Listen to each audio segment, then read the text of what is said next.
Sometimes we always hear the advice that you've got to save more money, you have to cut down on your expenses, and these are things that are constantly flying in our faces, especially on social media. But no one actually goes on to talk about the silent killers when it comes to savings and building wealth. And so in today's video, we are going to look at inflation, which is simply the general rise in the price of goods and services over time. And that is one of the key reasons why people do not end up having enough in terms of retirement savings, or probably even seeing the realization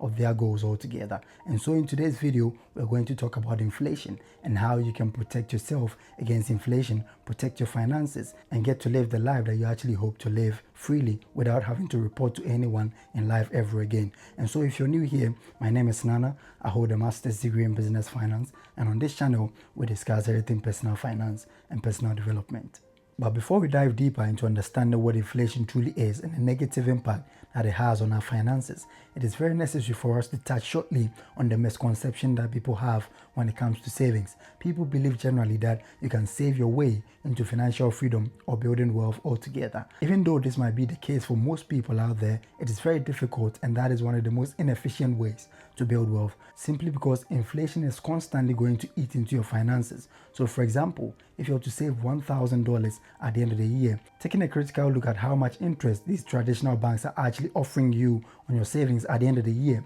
if you're to adjust for inflation, that is the average 4% inflation in the US, it makes it very difficult for you to even earn anything at the end of the year. So as opposed to you having to build wealth through savings, adjusted for inflation, you're actually losing money by placing your savings with these traditional banks, simply because the interest that you earn on that savings is way less than the impact that inflation is actually having, in that inflation reduces your purchasing power by on average 4%, and the interest that these banks are promising you is anywhere between 1% and then 2%, which is not significant enough to actually ensure that you have something coming in to offset the ravages of inflation altogether. With the fair understanding that we have about what inflation actually does, it is very necessary for us to move on to identify the things that we need to do in order to protect our finances against inflation. The first thing that you need to do is to compare interbank interest rates or interest earnings on savings accounts. So one thing that you can do simply is to ask yourself, how much is my bank actually giving me on the savings that I'm placing with them?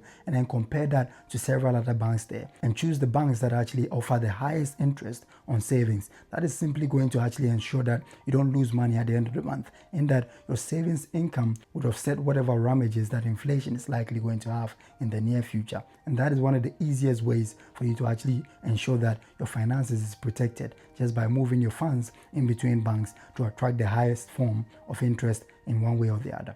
This brings us to the second point, and that is to save in a high yield savings account. So for most high yield savings account, the interest rate on your savings is actually hovering anywhere between 3.9 and then 4%, which is like 3 percentage points actually higher than what the traditional banks offer. And that is one of the easiest ways and the best ways for you to actually protect your money against inflation, simply because you have enough coming in the form of interest at the end of the year, as opposed to what the traditional banks will give you on your savings, which is likely going to be actually wiped away by inflation. And so the key thing that you need to consider is to invest or to put your money or your savings in a high yield savings account. And one of the key things also that you have to consider secondly is the fact that most of these HISAs, or the banks that provide the high yield savings accounts, are not brick and mortar banks, in that you cannot walk to any physical branch. So in choosing your HISA, you have to be careful, more importantly, of who you're placing your money with in order to avoid you having to lose money altogether. I have a whole video on how you can choose the best HISAs and then how you can optimize your savings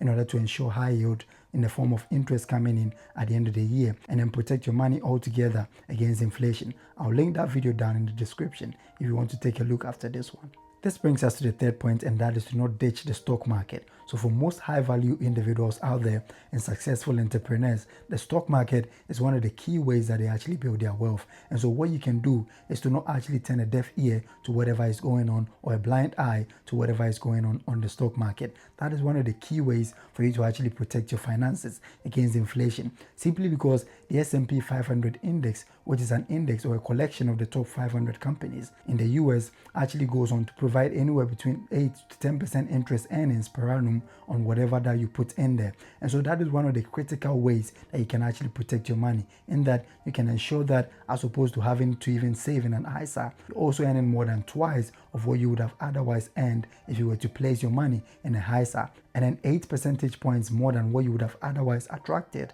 on your savings if you had saved with a traditional bank. And so consider trying so hard to actually put some money or set some funds aside specifically to invest in the stock market. And I have once again another video that also ensures that you can actually learn how to invest with as low as $20, and that is one of the key ways that would subsequently ensure that you steer yourself towards the attainment of your financial goals. And so once again, I'll link the video down again in the description to help you to make the right decision and the choices when it comes to savings and then investing altogether.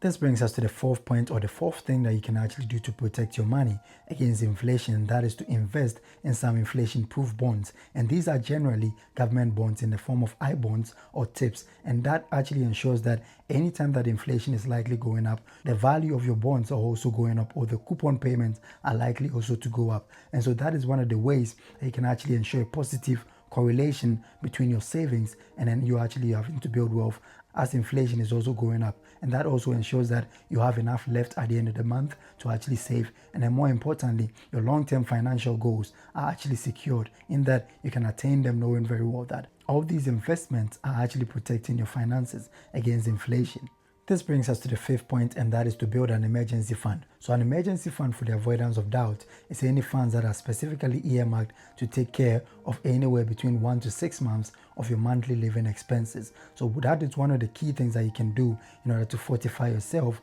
or your finances against inflation, in that should any accident or any unforeseen circumstance happen down the line, you don't have to actually go on to liquidate assets in order to take care of that financially. You can actually go on and then draw funds from your emergency fund to actually take care of all these things. And that is one of the surest ways for you to actually protect your finances and your financial progress altogether. This brings us to the sixth point, and that is to update your budget often. So for most people, anytime that they set budgets, they stick to that budget throughout the year. However, it makes sense for you to actually sit down periodically to review your budget. Try as much as possible and then consider what the inflation or the prevailing inflation rate is currently, and then make adjustments in your budget as time goes on. So for instance, you may try as much as possible to cut back on expenses or hold yourself together when it comes to having to make any impulse purchases, which also ensures that you have enough left at the end of the month to save, and then more importantly, to contribute towards your emergency fund like we've discussed earlier. This brings us to the seventh and the last point, and that is to invest in your home or into real estate investment trust. So one of the key things that you can actually do to hedge your funds against inflation is to invest in real estate. And that is simply because real estate is positively, or the value of your house is positively correlated with inflation, in that anytime that inflation actually goes up, most house prices likely go up with it, or there's a surge in rental income and all those kind of stuff. And so one of the key things that you can do is to invest or take a look at investing some funds into the real estate sector, which also ensures that just as inflation goes up, you also have enough coming in to offset the ravages that is caused by inflation. And these are the 7 key things that you can actually do in order to ensure that your money and your financial progress is actually fortified against the ravages of inflation. And so thank you for spending time with us, and see you in the next video.